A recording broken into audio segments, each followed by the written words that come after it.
So what is workplace culture anyway? Culture is a term that is overused and often misunderstood, especially in business. To have any chance of improving culture, we first need to understand it.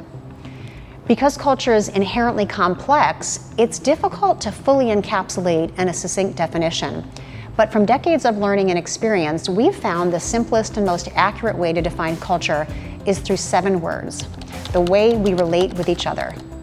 Out of those 7 words, the most important one is relate, as in relationships. So yes, transforming workplace culture definitely requires changes in norms and systems and policies and processes, but all those things influence and are influenced by people's relationships with each other. We don't effectively improve the work experience or change big issues by ourselves. We always do that in connection with each other. And so at the heart of it, workplace culture is really about human connection.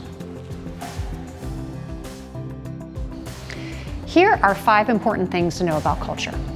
Every group develops one. Any group of people spending any significant amount of time together will develop a culture. Cultures are developed in families, on sports teams, in neighborhoods, even in friendships. And cultures are definitely developed in the workplace. Culture is just what happens among people. The second thing to know is that cultures are either accidental or intentional. So the question is not whether you have a culture, but whether it's the result of happenstance or purpose-driven design and nurturing. The latter is usually better. The third thing to know is that cultures are really team-specific. If I were to ask you to describe the culture in your organization as a whole, that might be a hard thing for you to answer. Whereas, if I ask you to think about the culture on the team of people you work most closely with, say your boss and the few colleagues you interact most often with, it might be easier for you to describe it. The fourth thing to know is that the leader on the team is the cultural architect.